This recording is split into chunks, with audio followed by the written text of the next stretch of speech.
Welcome back to the Michigan Football Network, and today is a bit of a special day for NFL fans as it is the NFL trade deadline. Unfortunately, though, the Lions didn't do anything.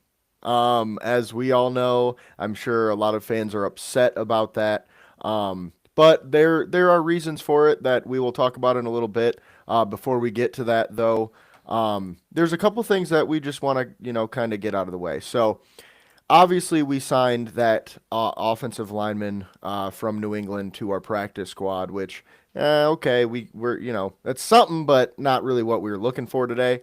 Um, but I mean, I do think releasing those two guys, like we were just talking about off air, obviously, but releasing those two guys, just we still have a spot remaining, and I'm not gonna say like obviously we can't make a trade at this point, but I think we should be looking for maybe a player to get released, or even a guy to just get added from free agency to the active roster.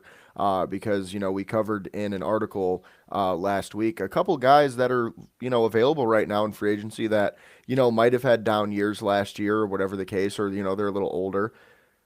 But I mean, they were pretty damn good players in their prime, and obviously we're not talking about getting them in their prime, but if we can get them, to the point where they're at least starter level, I don't think it would be that hard with these guys. And then, of course, when Mahogany comes back, he just comes right back and starts again. But also, Miles Frazier could be coming back, which he tweeted, somewhat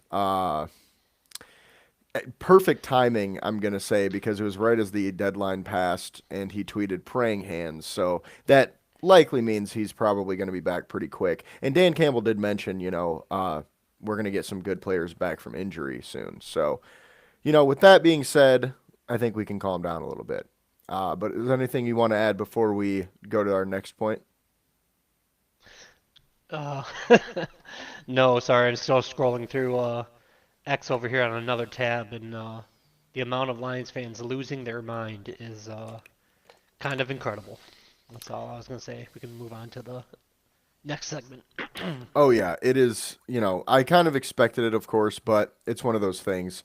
It always annoys me a little bit because it's just like, guys, you kind of have to expect it at this point. Brad Holmes literally never does what you want him to do, and it's worked out for us in the past. So I think it's one of those things where obviously I'm a little upset, but it's like, yeah, we'll see what happens. I'm not gonna judge, based off one thing when we don't have the full body of work, I guess you can say for this instance, but with that being said, in terms of trade deadline, I think the Lions didn't make a move simply because, well, a few things.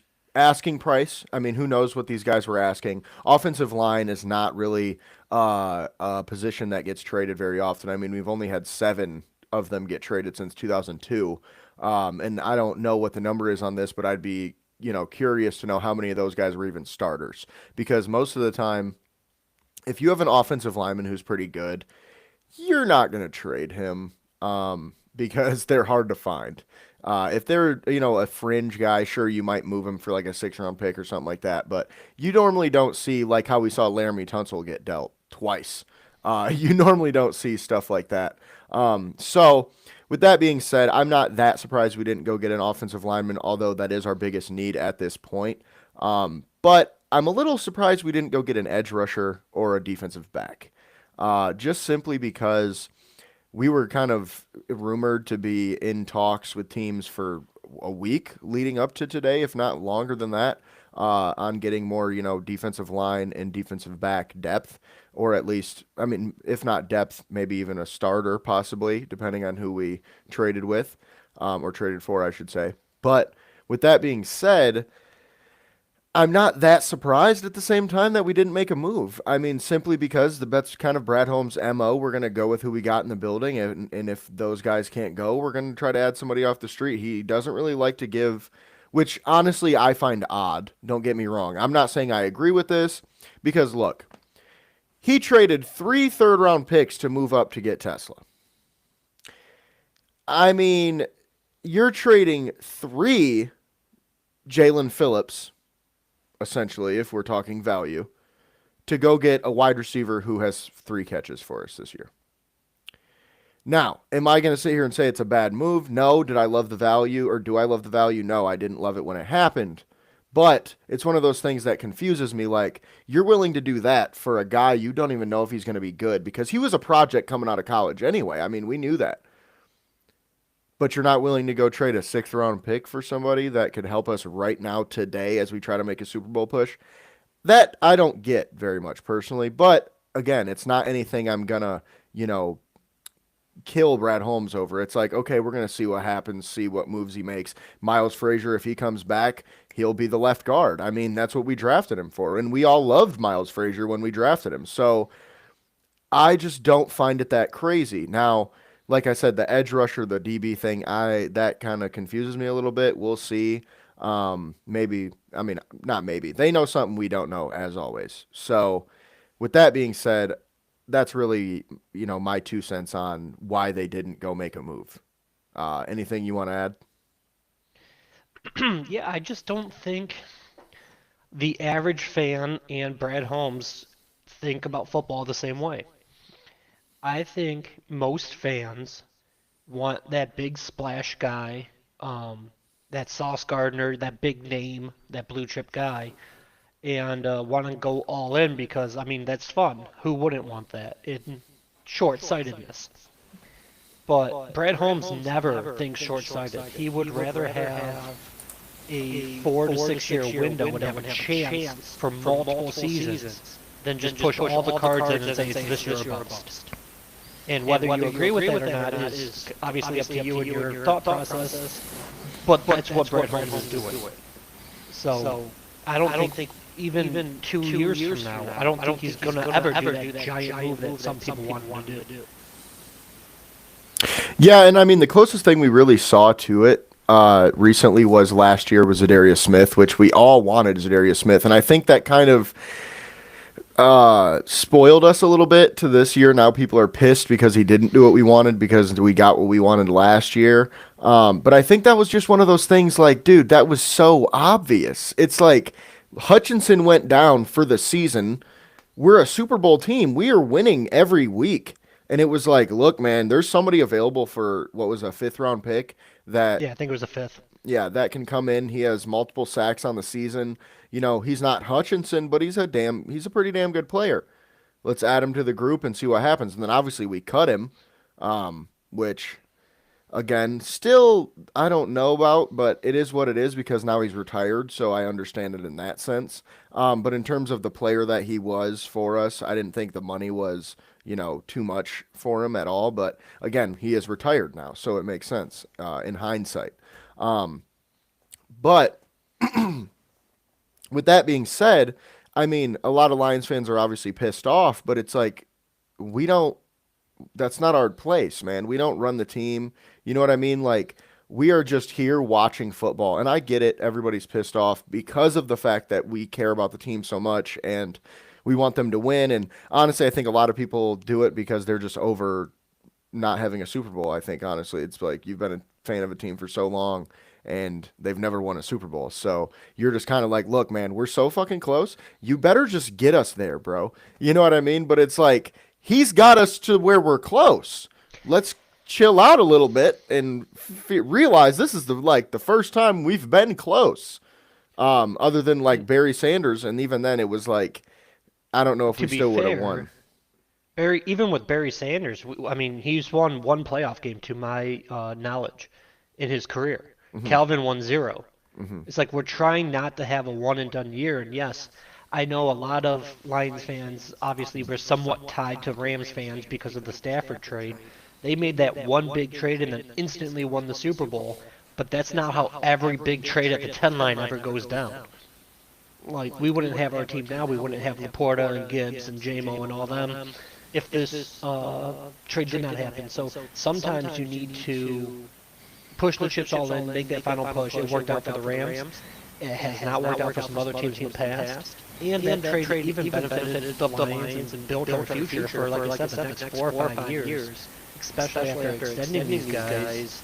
I mean, in my opinion, the window's wide open. So it's one of those things where do you want us to play for them now? Do you want us to play the long game and just have a successful franchise? Usually, like I said before, we might have a chance every single year. Um, but either way, it is easier to go from bad to average or above average than it is to be good to elite.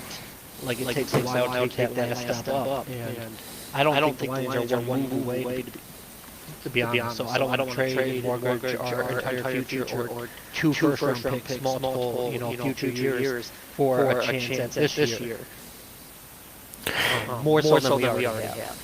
Yeah, and I agree with that completely because it's just like, like you said, we wouldn't have these players if we made certain trades that guys have wanted to make throughout this process. If we went and got all the veterans and did all that, we might not even be as good as we are right now. And I mean, to their credit, the Rams have done a great job of rebuilding after doing a trade like that, where you're trading multiple, first round picks and you're going to get that quarterback. Not only did they win a Super Bowl, but right now, I mean, they're one of the better teams in the league, and I think a lot of people didn't expect that coming into the season. But I always thought, Jared Verse looks like he's going to be one of the best pass rushers in the league in the next few years. They've got a really solid interior defensive line core. They've done a good job of. Yep. They've done a good job of Byron Young and Kobe Turner as well. He's pretty fucking good. I mean, these guys are pretty damn good over there in LA. And they hit on a late round receiver with Nakua, kind of like we did with St. Brown. So exactly. And on top of that, also they hit on these late round defensive backs, or they add guys in free agency that might not have done a lot from where they were at, and they come in and I guess it's the perfect scheme for them, and they play a lot better. Good coaching, etc. But point being, LA showed a way that you can make those moves and still be good. However, there was a lot of luck that went into that. Of course, they had to get lucky with like Nakua in the fifth round pick, or in the fifth round, or guys like that, where they're just kind of finding these guys off the street that are playing really well. And obviously, you can kind of say the Lions had to get lucky too with drafting and things like that. But point being, we are in the place that we are at because we took that, angle. And now think about it this way. The Rams probably got 2 years left, if that, with Stafford. They are going to have to get a new quarterback very soon. They did that trade with Atlanta where they netted a first-round pick. Who knows if that's why they did that, because Atlanta's not that good this year, and they're going to probably have a top 10 or top 15 pick. They might be able to move up and get that quarterback and be smooth sailing. But if they don't, we got another pretty good team pretty good team with no quarterback, similar to how the New York Jets have been for about a decade. Just saying.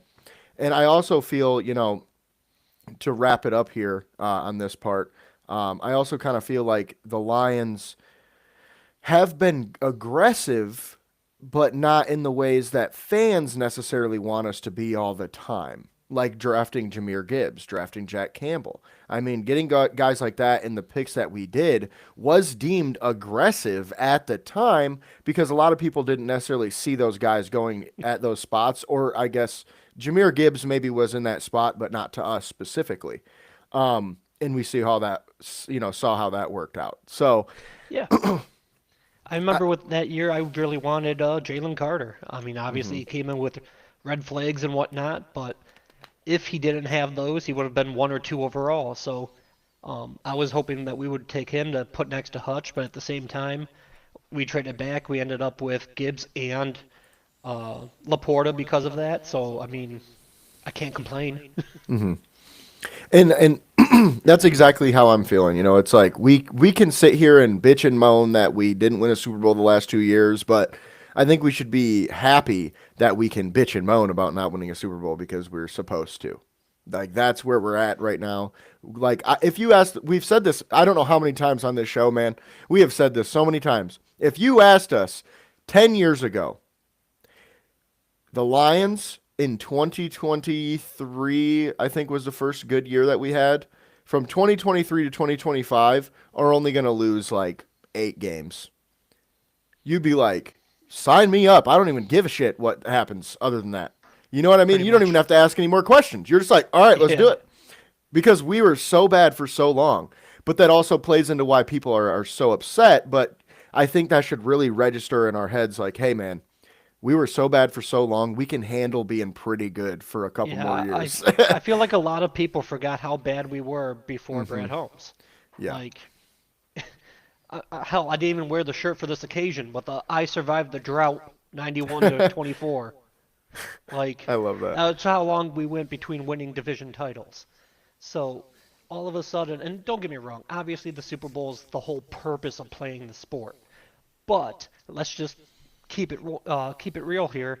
We went from in my youth, growing up, a 5 to 6 win season was thought of as a pretty solid year. We had the 3 and 13s as an average baseline of a season, and now, don't get me wrong, expectations are of course way higher. But a lot of Lions fans out there are just, in my opinion, acting spoiled. And yes, of course, we want to win more. Every team, all 32 teams want to, or every 30, all 32 teams fan bases would like to win more. I saw Jets fans on Twitter complaining about what they did today, even though I personally love what they did. I'm sure we'll talk about that later. But it's obviously they're selling so that here and now is worse, of course. But it's just like when the Lions traded Stafford, we can circle back to that. And it's with those picks that we acquired that catapulted us into what we are today. And it's easily a top five team in the NFC. And like you mentioned, 5, 6 years ago, we would have begged for this. So I'm not upset. No, and it's one of those things like we don't have to agree on everything, man. We can understand Oh that yeah. I would have done it differently maybe in certain things, you know what I mean? But I'm not in charge. So I'm just going to sit Yeah. here and hope and pray that Brad Holmes gets us to the point that we win a Super Bowl because guess what? Ain't shit else I can do but sit here and hope. And it's like I could get upset because we didn't. I mean, I spent 2 hours writing an article about offensive linemen, and spent another. I spent probably 6 hours total writing three different articles about different people we could trade for. I could sit here and be mad about it, like, damn it, I wasted my time and blah blah blah blah blah blah. But that's fun to me. I enjoy doing those things. It's fun to sit there and speculate and think about different players that we could go get and what for what values and things like that. So it's like I enjoyed my time to do it, so why be upset about that? You know what I mean? And then it's like we could sit here and just piss and moan about, oh, this guy I wanted or this guy I wanted. And, oh, I remember back in the day, I say, before Brad Holmes, I was you're back gonna in the mention drought. something like 5 years ago. Yeah, literally, back in the drought, like you just mentioned, we would never draft anyone I wanted ever. There was literally not one time. Like I swear to God, I'd go into every draft with like 50 players that I'm like, I want the Lions to get one of these guys at some point tonight. Never got them ever. With Brad Holmes, however, there's been a lot of times where I'm like, man, I hope we get this guy, and he gets five of them, and it's like, okay, we're thinking the same way here. This makes sense. You know what I mean? So I think we as fans should look at those moments and just be like, look, I'm appreciative for what we have, and I don't want to sit here and bring negativity to it because there's really nothing we can do about it. You know what I mean? And I say that to tell all the viewers that are watching, calm down, brother. We got a season to go. We're only in week 9 right now. We got, what, 9 more? Yeah, 9 more freaking games left and playoffs and hopefully Super Bowl. We'll see what happens. I mean, if we somehow miss the playoffs, I could understand people being fucking upset, okay? Yes, I would But, agree at that point. but like we're not that's probably not going to happen. So, we're just going to keep this train rolling like Brad Holmes always says, and we're just going to keep pushing, all right? So, with that being said, we're going to wrap up the Lions segment because obviously nothing happened, and this is a trade deadline show, so not too much else to say about them at this point. We are still going to have our regular show tomorrow to talk about the game last week and the game next week. But with that being said, today was a wild day in the trade deadline or on the trade deadline date. I think there was 7 trades or 8 trades, which would be second or third or second most trades on a trade deadline day ever. I will say I don't remember a time that we saw so many big trades on a trade deadline day in the NFL. It kind of felt like an NBA trade deadline, Yeah. with how many big names were getting moved around. Obviously, you still hope there was a little couple more, moves in general, but can't complain too much. So just kind of going down the list here of what happened specifically today. The Ravens traded for Titans edge rusher Draymond Jones. They gave up a 2026 conditional fifth round pick, which the conditions I believe were if he has two sacks, and they make the playoffs, it'll be a fourth round, or at least two sacks, and they make the playoff, it'll be a fourth round pick. So if that both of those things don't happen, it's a fifth round pick.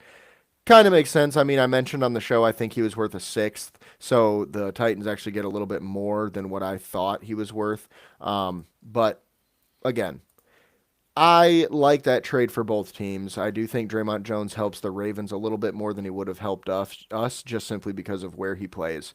Um, and then the Cowboys traded for Logan Wilson. They gave up a seventh round pick, which is, I mean, not a lot at all for a guy that of Logan Wilson's stature. That, I mean, 2 3 years ago was one of the best linebackers in football. Obviously, he's fallen off quite a bit. He was benched this year, but I think the Cowboys got a pretty good player there.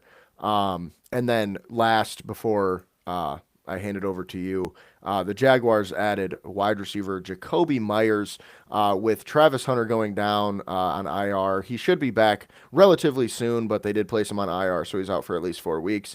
And then Brian Thomas is having a bit of a down year. So they went ahead and added the Raiders receiver.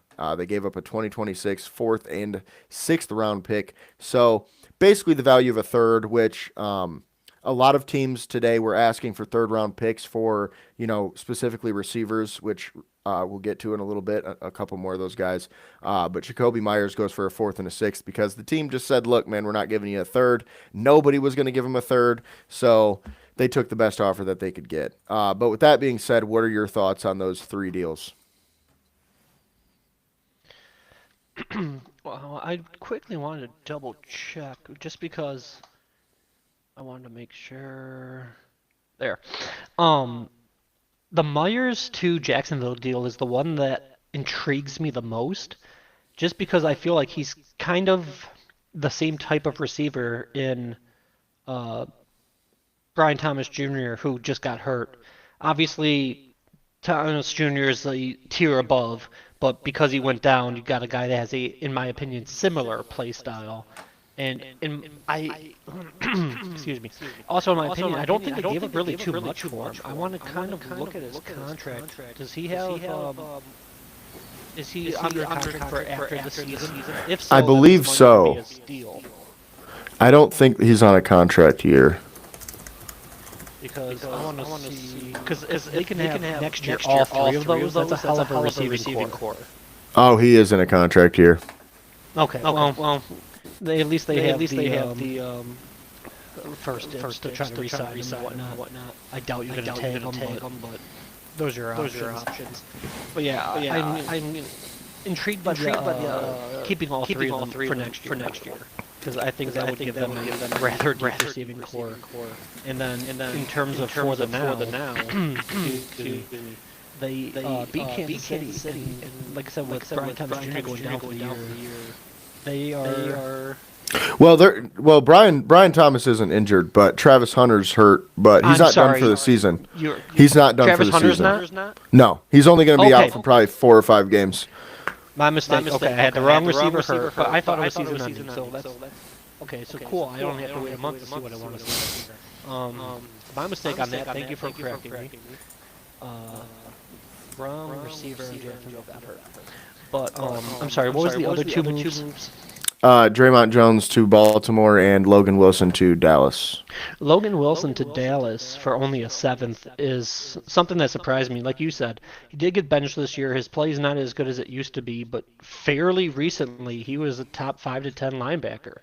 So it's almost no risk for a potentially high reward if he can just get back to where he was. And who knows, sometimes you only need a change of scenery. And especially with him going to Dallas, excuse me, and I'm sure we'll mention Dallas's other moves, but they've been making some moves that shore up the middle of the defense. So with good game-changing D tackles, which they now have, makes the linebacker's life a lot easier. So maybe he can find his old rhythm again in Dallas. And even if he doesn't, you only gave up a seventh round pick. Yeah, and I mean on top of that too, Dallas's linebackers are probably the worst part of their defense, honestly. A lot of people are like saying, "Oh, they shouldn't have traded for who they did because of they need more DB help." But I don't know, man. I think adding who they did and then with Logan Wilson as well, that's going to help because he's a cover linebacker, okay? So he's going to be able to cover the middle of the field for him pretty decently, and that should help everybody else because, like I said, their linebackers just have not been very good this season. Yeah, and then Jones to Baltimore. That doesn't really move the needle for me, but that is a very typical Baltimore Ravens move. Late round pick for a vet where you kind of know what you're. Sorry, my dog just went crazy. You know what you're getting in them, like high floor, low ceiling. I mean, like I said, doesn't really move the needle for me on that particular deal. Yeah, it's not a huge one. I think honestly, a lot of the reason that they did it is just because their run defense hasn't been great this year, and their best defensive lineman Matabike has been dealing with some injuries. So I like it for that reason. But kind of in the same boat with you, like it's not really a real big needle mover. With that being said, the Chicago Bears made a trade earlier today. They traded with the Cleveland Browns for edge rusher Joe Tryon Shoyinka. They gave up a seventh round, or I'm sorry, they gave up a sixth round pick for Shoyinka in a seventh. So solid trade for both teams, really. Cleveland doesn't really, I mean, need him that much. He's kind of just a depth guy. I think the Bears did this simply because Oda Yingbo got injured out for the year. So makes sense on that front for them. But they get a decent, depth guy for basically nothing. So kind of a C plus style of trade. Nothing really spectacular there. And then Seattle went and traded for a wide receiver, which kind of surprising at this point. But for what they traded for him, it's pretty good deal. They gave up a fourth and fifth round pick for Rashid Shaheed, who is having a pretty good year, 44 receptions, 499 yards. I was going to say 500, but let's be statistically accurate here. And then 2 touchdowns on the season. So he's having a pretty good season. He's a bit of a speedster. Should help them open up the field with JSN and Cooper Kupp. It was kind of what they were missing in that offense, I think. So this is pretty big for them for a team that's been. I mean, I don't know if they're really, how do I say this? I don't know if they're really as good as their record says, but so far they have been one of the better teams in the NFL. So, I mean, it's one of those things that, like, it makes sense for them not giving up too much. He is on a 1 year deal, but I could see them re signing him because think about it, man. Cooper Kupp is old. And he Yeah. you could cut him and probably keep Shaheed for about as much as Kupp was getting paid. So that makes a lot of sense in my opinion. Pairing JSN with Shaheed, they I think pair well, really well, or pair Yeah. together really well. And then of course Torrey Horton, who's a pretty good player as well, would be their third receiver. And I mean I think he had 2 touchdowns last week on Monday Night Football. So he's a pretty solid player. He's a rookie, but he's one of those guys that you can look forward to in the future. But with that being said, what are your thoughts on those two moves? Um, the Bears getting Joe Tyron.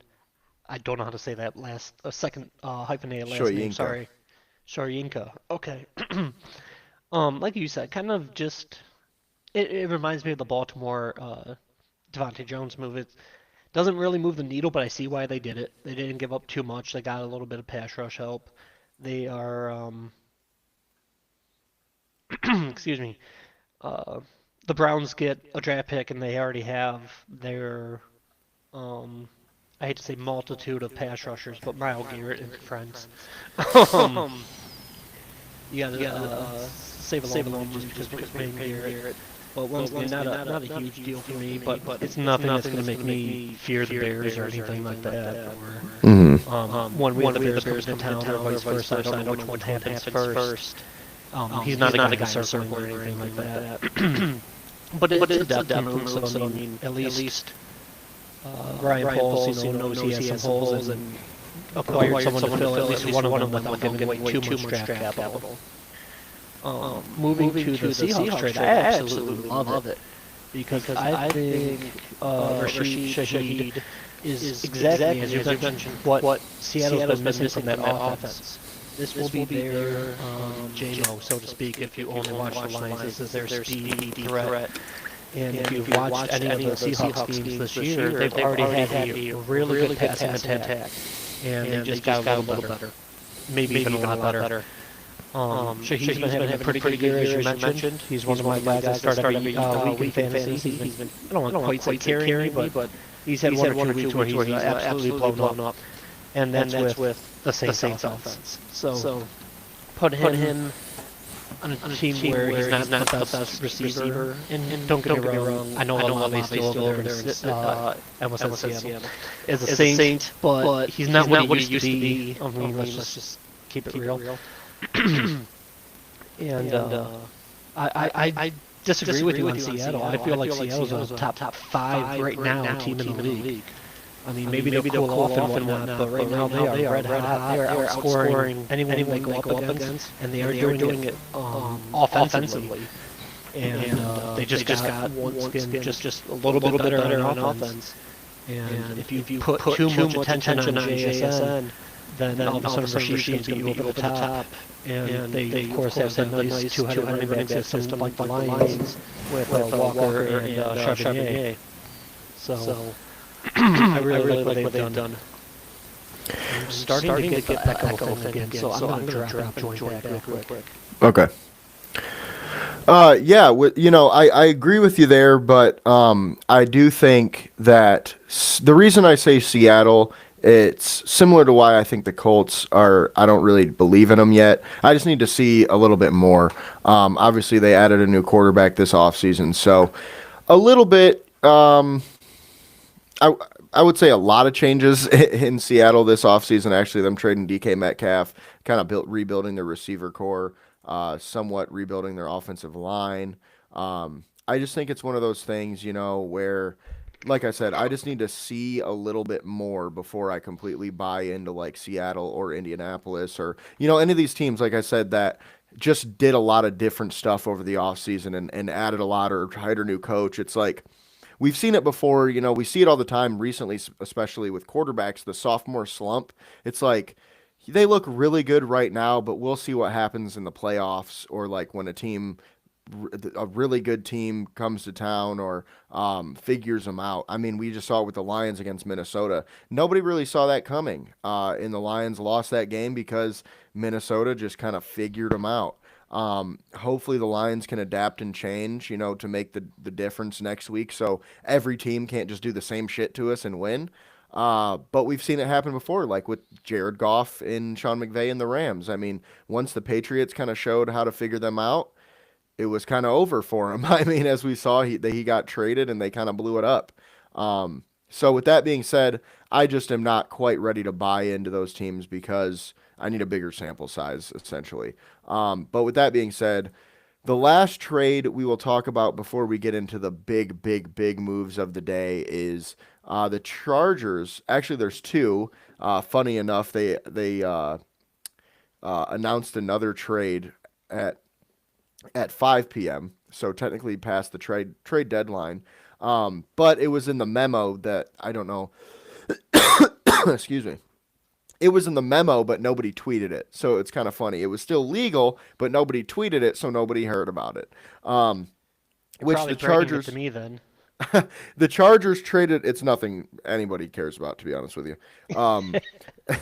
The Chargers traded for Trevor Penning. They gave up a 6th round pick for him.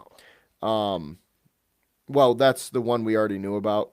And then the new one is they traded a 7th round pick. Or I'm sorry, they traded DB Jazir Taylor for a 7th round pick from the Jets. So that's the one that was technically legal, but past the deadline for us tweeters, I guess you could say. So the Jets are buying and selling. Sorta, I guess. They sold a seventh round pick for a defensive back. Uh, I don't really know too much about the guy, to be honest with you. So, um, with that being said, though, there was two absolute blockbusters today. Okay, and they happened pretty much back to back. Was a wild trade deadline day, specifically because of these two trades. Now, we're gonna go in order of how blockbustery they were, I guess you can say. With the first one being Cowboys traded to go get Quinnen Williams. So, kind of prefacing this move, they traded Micah Parsons to Green Bay in return for two first round picks and defensive tackle Kenny Clark, which people were, I would say, lukewarm about. It was one of those picks where, or trades where it kind of makes sense for both sides, but at the same time, you're just like, why would you trade a guy that good, right?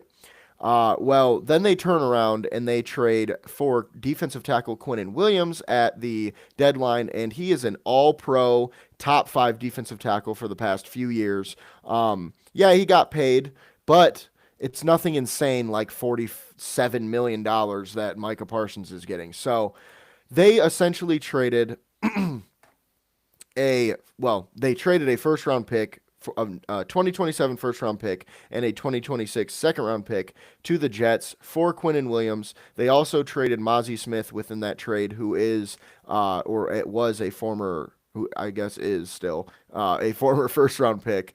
So I think the Jets did a good job here.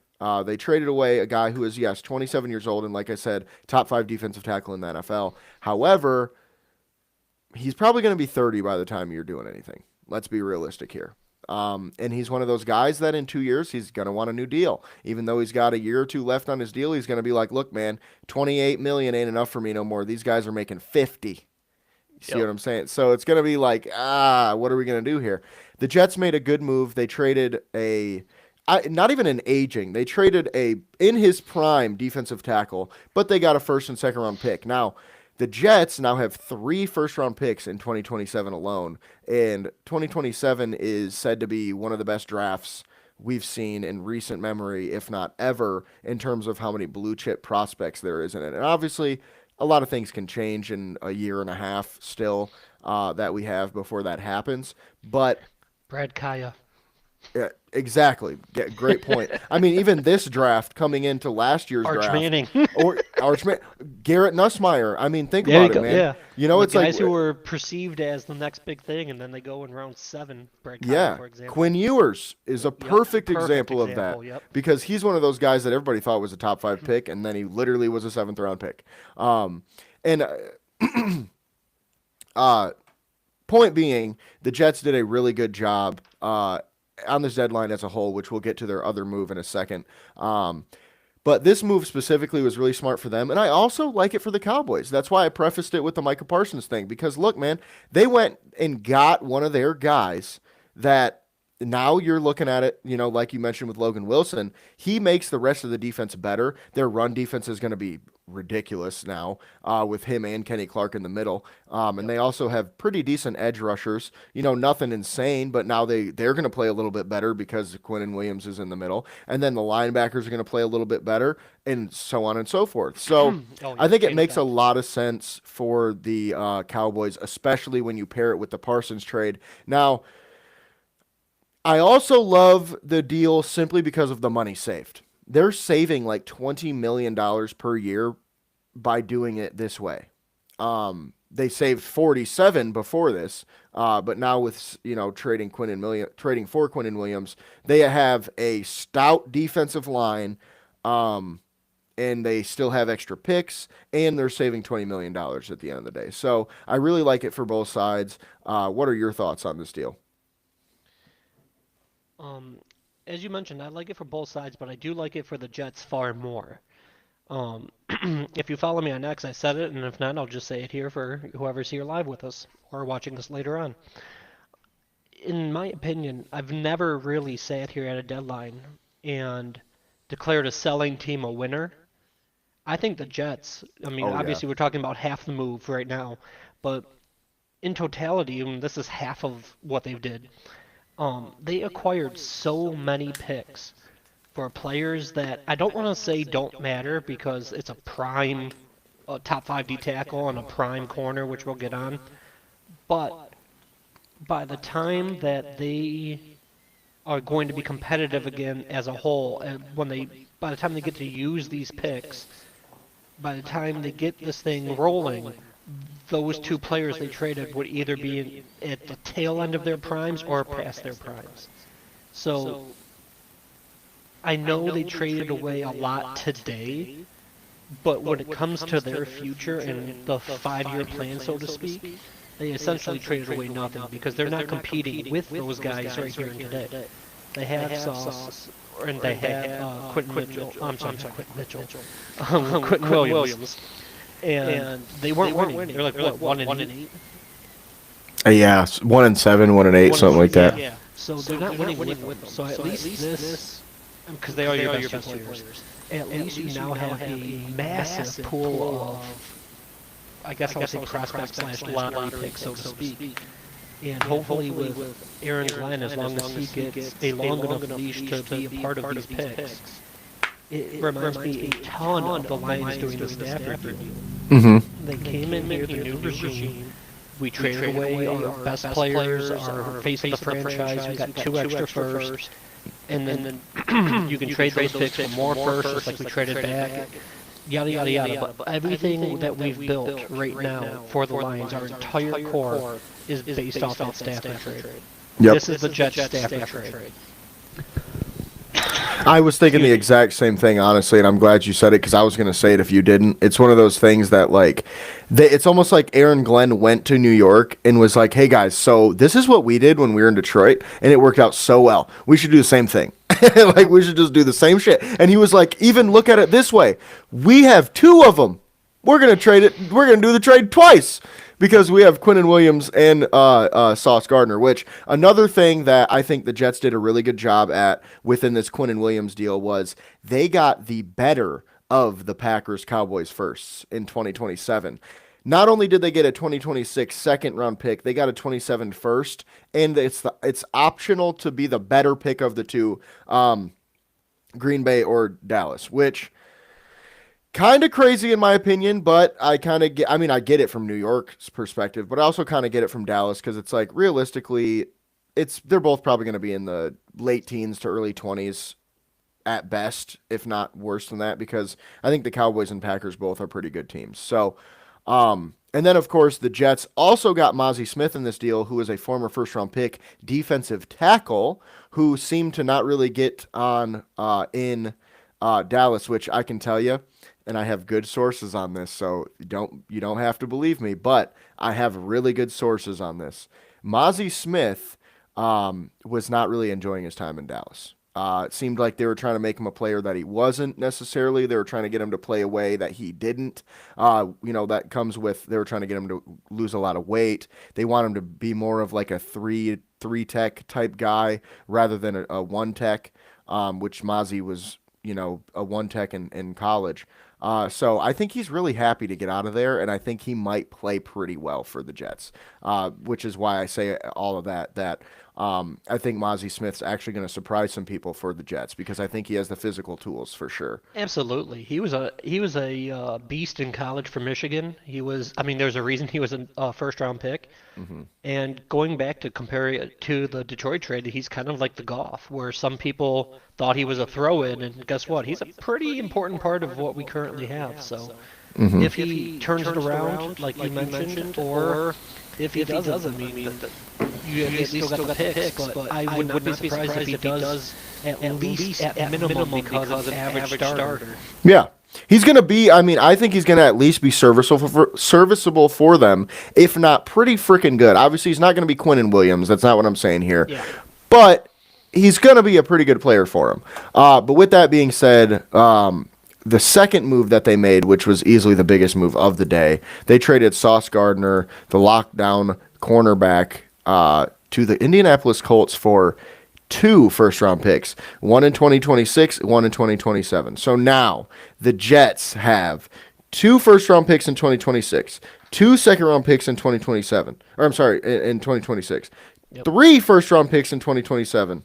That's an insane haul of draft picks to rebuild this team. Obviously, they're going to have to hit because, they suck now because their best two players are gone. Um, but that's a really, really nice, handful of darts to throw at that board, Oh, especially when you, absolutely. you factor in, I mean, they got the better of the two 2027 first round picks from Dallas. Um, they also got the Colts first round picks the next 2 years, which look, obviously their pick this year is not going to be very low. Or I'm sorry, it's not going to be very high because they're pretty good this year. Next year, though, I mean, dude, they just kind of strapped themselves to Daniel Jones. Yeah. They literally just gave Daniel. They basically said, "Hey, Daniel Jones's agent, you have the leverage, sir. You're going to take whatever you want from us because we essentially have to re-sign Daniel Jones. There's no other option. They can't go into contract negotiations and say, well, we got our first round picks. We might be able to trade up for a quarterback or draft one. They don't have that anymore. So they are basically tied to Daniel Jones now, which I personally don't love. I don't think it's that smart. I don't love the trade for the Colts at all, really. Giving up 2 first round picks for a corner. I just don't. I don't love it, man. And I also feel like Sauce is a little overrated. Don't get me wrong; he's a good corner, but he's not like after his rookie year, he's kind of fallen off a little bit. I'm just going to be honest with you here, okay? He's not a top five corner right now. He just isn't. 2 first round picks for him is kind of I'd say nuts. top 10 though. Yeah, he's top 10, but that's what I mean. People were talking about him like the best corner in football during his rookie year, which he probably was. He was probably up there. And then he's kind of taken a little bit of a step back the last 2 years, which top 10 still pretty damn good, don't get me wrong. Yeah. But if we're talking, can I go get a top 30 corner for a sixth or a fifth versus a top 10 corner for 2 first round picks? I mean, come on, let's be real. It's like you're going to take the top 30 corner because you already have pretty good cornerbacks over there. Travarius Ward was lost to a stupid concussion.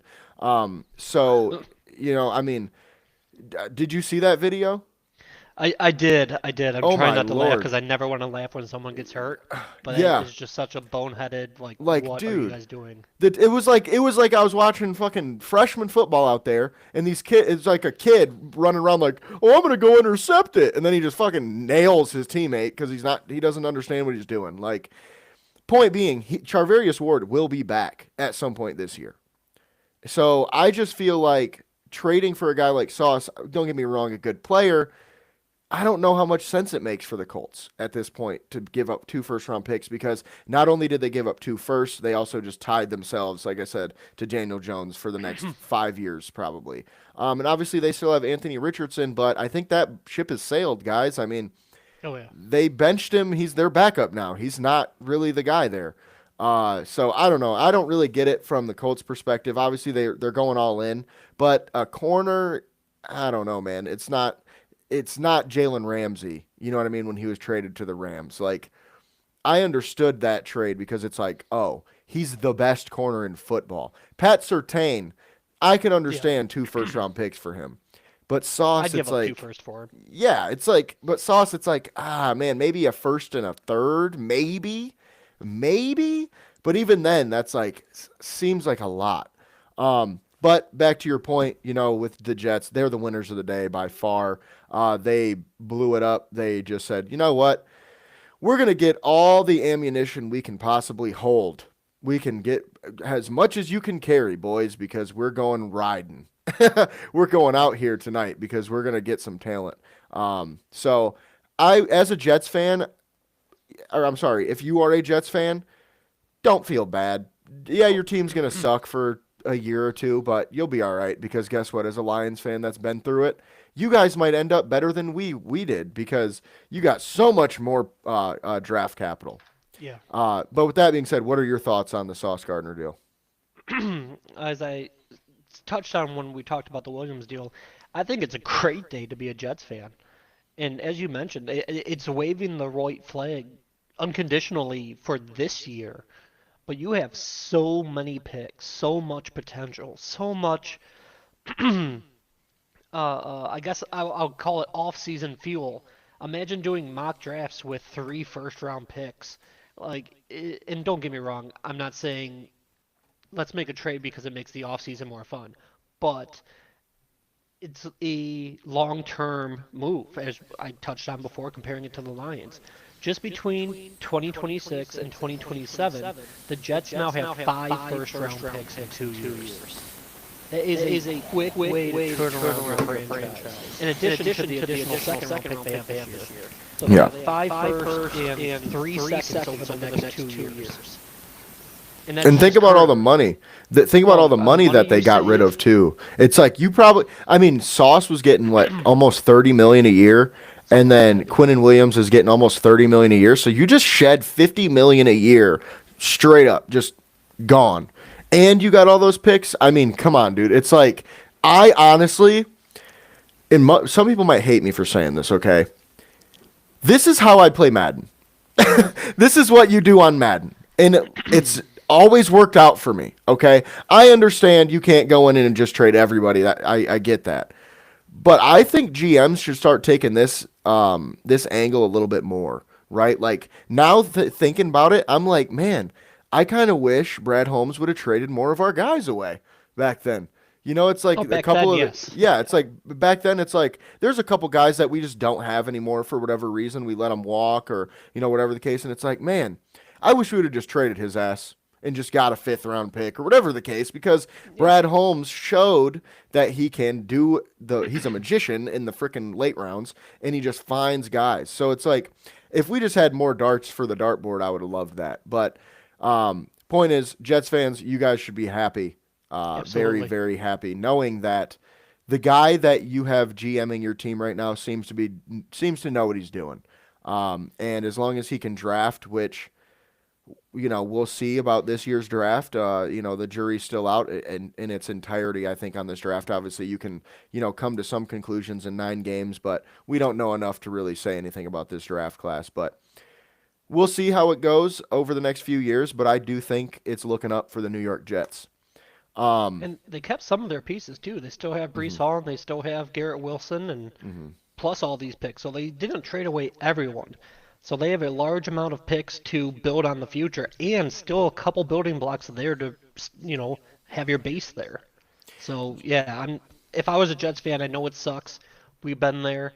I know it's at this point in time a little unnerving when someone says, "Hey, I know it sucks now, but 2, 3 years from now you might be better than you have been in 20 years." But that might be the case.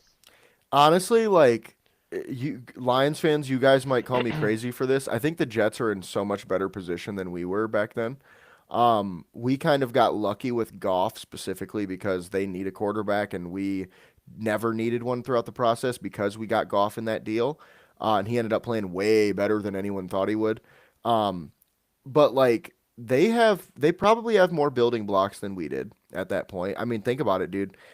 There's like Taylor Decker is literally the only player left from those like Matt Patricia days. The only player left on this entire football team. The Jets, they're going to carry over, like you just said, Garrett Wilson, possibly Brees Hall. We'll see if they resign him. Yeah. But there's a couple guys on defense they're going to bring over too. And they have more picks than we did. So it's like, obviously they might not do better than us in the long run with, how many picks we hit on, but they have so much more potential right now today than the Detroit Lions did in, 2019 when we made that deal. And if they choose not to re-sign Brees Hall, then they can still get a 4th or 5th, maybe even a 3rd round comp pick. So they can still add more fuel to their picks and whatnot. And just to have local ties to you, I guess I'll say, this is kind of the way, even though it's a different sport, that OKC built their team.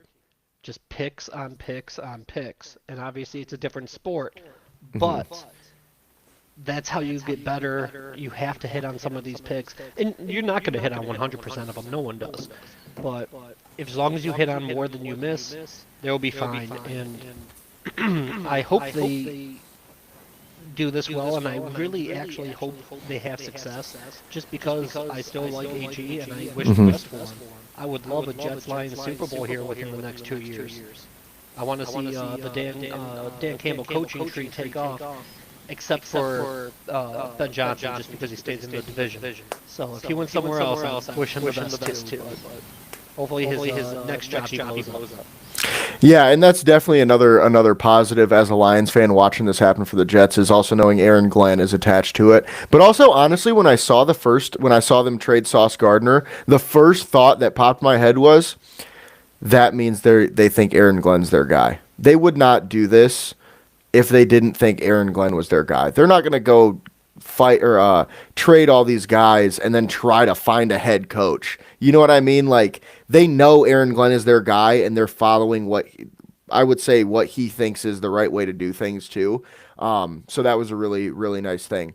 Before we get out of here, we're going to go over a little bit of the rumors of the day, just real quick, because a lot of things didn't happen that we thought would. First of all, the Cowboys trading for an edge rusher. Okay, it didn't happen. Sort of happened. They traded for an interior rusher, so they kind of got what they wanted there. But specifically the Dolphins, Bradley Chubb was a guy that a lot of people linked to a lot of different teams, and he didn't even get traded.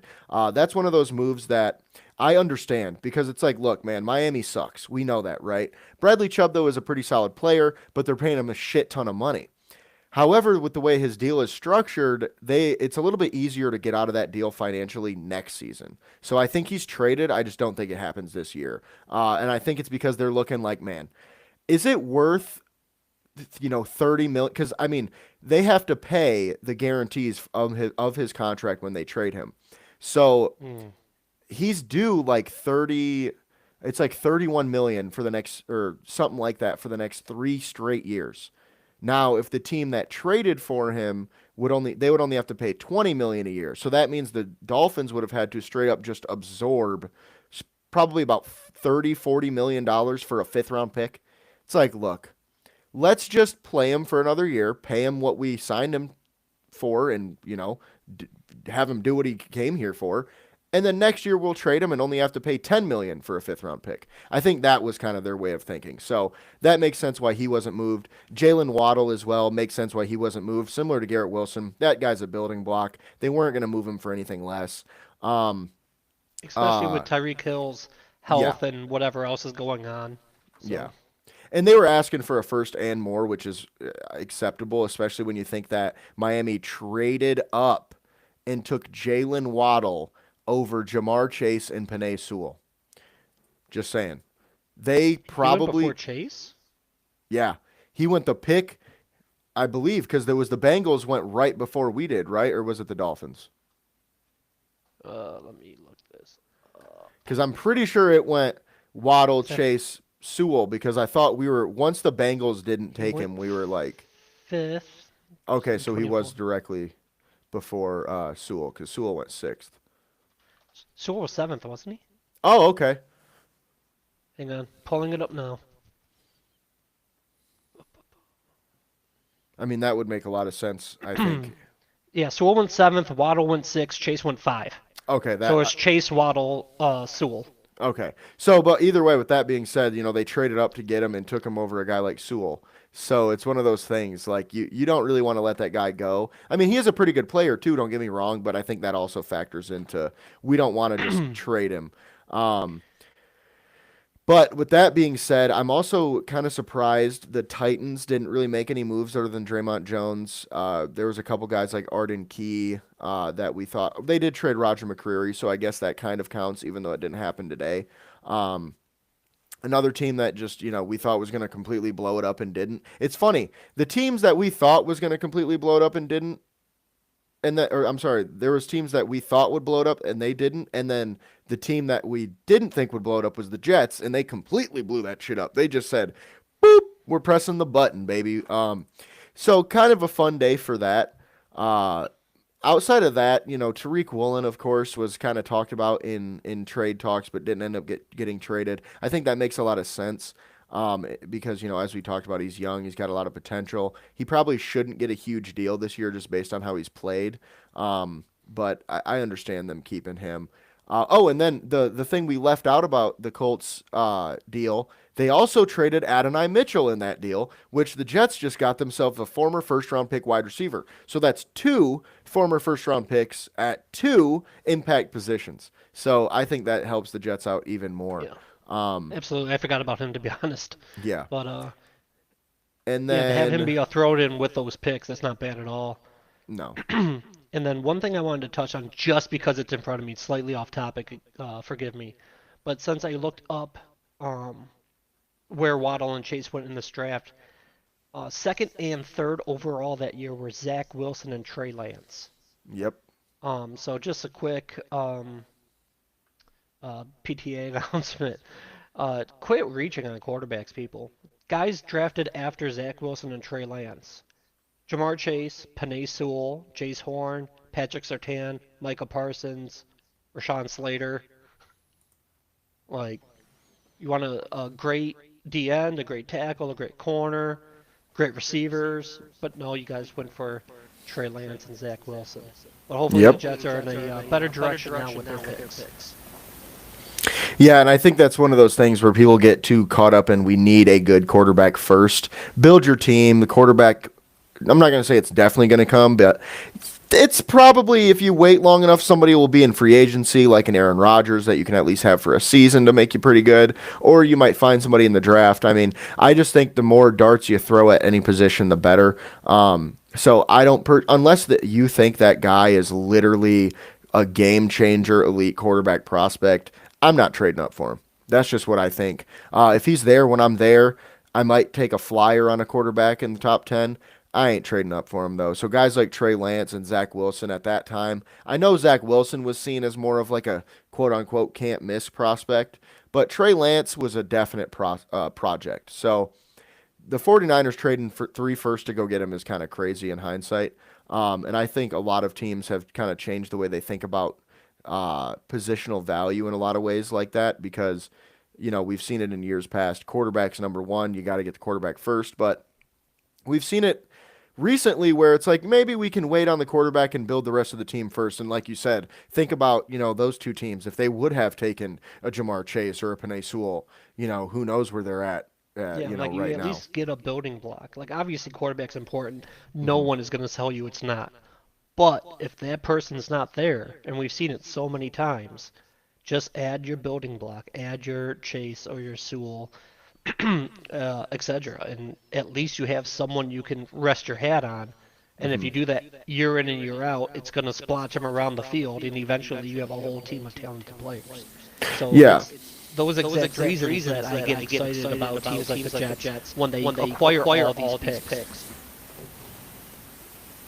Yeah, and it's one of those things like with the Lions specifically. We we saw him do a splashy move with Jamison Williams, but for the most part, he just kind of takes what's there. What's the best player available? Jahmyr Gibbs. Most people said, we didn't really need a running back. I think that was not a great pick. Come to find out, we needed that running back, and it was a great pick. So I think it's one of those things where positional value is sort of getting lost in a good way because it's like, guys, we just need good football players. The rest will come. We just need to get the best player, and it doesn't really matter what we have right now. I mean, I guess if you're, a quarterback away from a Super Bowl, you're going to be a little bit more aggressive. But when you're rebuilding like the Lions or the Jets right now, there's no reason. Just take the best player. But with that being said, that'll do it for this one. We appreciate you guys for watching as always. We will be back tomorrow at the same time, 4:30 p.m. to do our Lions, Michigan, and Michigan State conversation. But it's the NFL trade deadline, so we figured why not hop on here and have a bit of a conversation. With that being said, you know what to do. If Quinnen Williams, or I'm sorry, if you are a Quinnen Williams Cowboys fan, or if you are a Sauce Gardner Colts fan, go get you a Sauce Gardner Colts jersey on Fanatics. I bet you they already have them up. It probably not on sale because obvious reasons. Oh, heck no. But there's some other stuff that probably is. So link is in the description. Check out Fanatics for all your sport needs. Now, with that being said, we will see you guys tomorrow. We appreciate you guys for watching. You can find me at JSoSweet, him at Gullet_James. I almost said it the wrong way. And both of us at MIFB Network and MichiganFootballNetwork.com. Once again, thanks for watching, and we'll see you guys tomorrow.